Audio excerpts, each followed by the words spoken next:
يا أخوة خيري شروط رزالي وشمنتو والله زمان الله كريم اليوم الله مختاري زوي زمان شتيب جايين هناك بيسك بالله خير جندي لهم خليشي أو إلهي أو عفريتي بين يعلم والله زاخو بقسم مختارية كان مختار الحال نزر ويشتينا ويا بلي بزار تاخذ تبتو ناجناكم والله دنا من تودني هلا بيتسنيا بلك أيوكم بيدو فجأة تودنا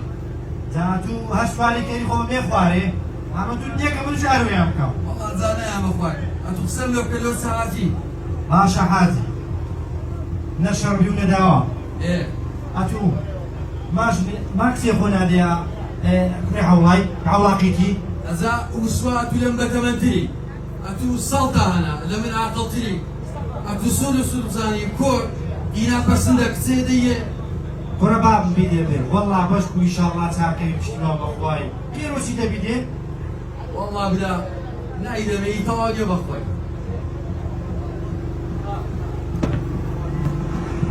يا أخوة أسبد الشيرولة وربي يبقى اسبيو شكايات او كل عيتك باشا كاي لا بيستر ساعتنا هي الدنيا ولا كلو بشك ولا بيني ضلي زند حاكي كردينا ورا باب مخولي جوي مكة من دعوة بكيا والله من دعوة ما قولوا عليكم السلام الله يا بخير يا الله بخير الله كتاب وبخير الله ماشي ما عادي يا والله بابا خير اسمعي كويا ولا شيء ثاني قصد ما سكم عازي الله قال لك سكان يجنان بدي بخوي انا تبقى من ناقري من عازي الله كان يشتغل بس مو كزناك مين لا والله ما وصل الله يا بخير خير يا ابوي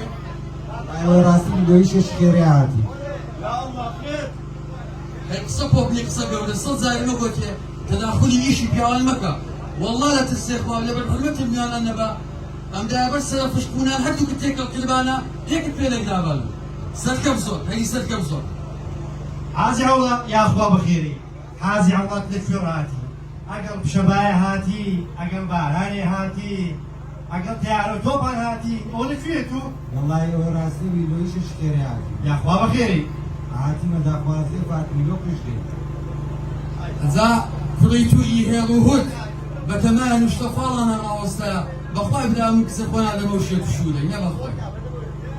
اذا برشلونه يبشتو جوكا شبكي كريتو هاي كينازا ابن لا يقيناسي ذا مودي يجن بجنيه ما اولي دا قصكت بس زانش كقصينك يا عيب مودي يجن بجنيه ما دواي عندش كل من هيك ناس اللي هذا على خوف يجو ضلي دمشق سوبيان درجانجا كريت كريت وليس ما خرا هو والله زعلنا عادي ابن بخو كان يجي شاي اخوي بوست يا كالا في بوشي سيسو بنزال هاي شارتي لا تكتوشي بيصف يا باشاتو كنت بس شيبه كنتو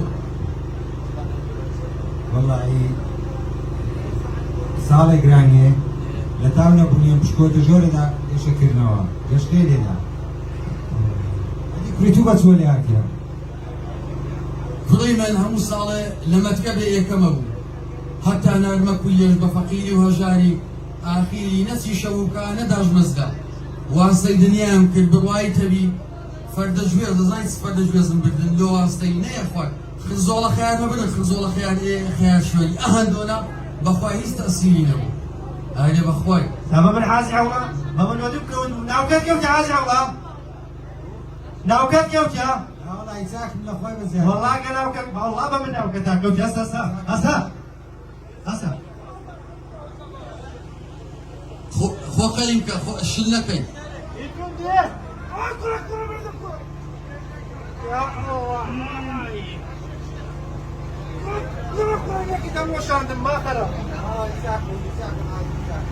أزاهروا دوسين أستور كبرونا بخو اجتهاد بيتوا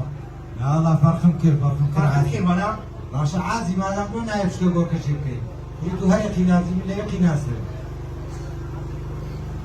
أمن عوات الله ما بدل شيء صامو زعيدان يا مودي جنبجنية لما أنا مودي جنبجنية لما باسی ئەوە ڕۆی شت ئەو قسەشت بالۆنە ناو پارەمانەکە گەرم داوی کچت نەداینێ عازي والله عازي والله او شي يا الله والله عازي الله روي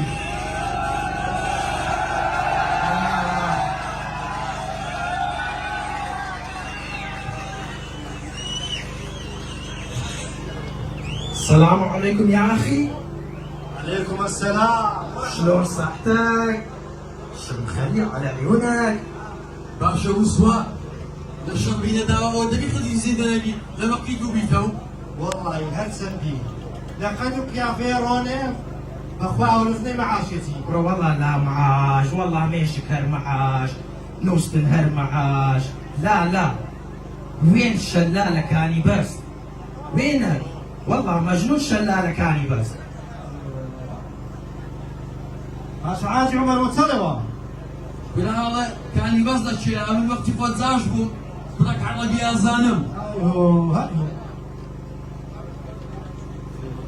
ورا اوتها سيراو بستريك ايوه والله لا لازم فيلا وقبو خوجني والله. سدي ويالي فيلا يبو قارن ها لا والله جالا لقب يا رجال اود وين سيب لمن عندها وين مطبخك؟ وين حمامك؟ والله همون صبح. ولا وي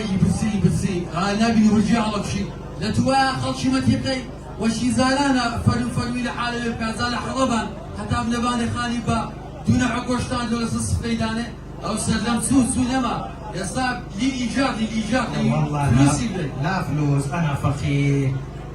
والله عازي حركاتي خوش لي وعنقوز والله، بس مشكلة زادة هذا زادة عمو قورتا سويمينج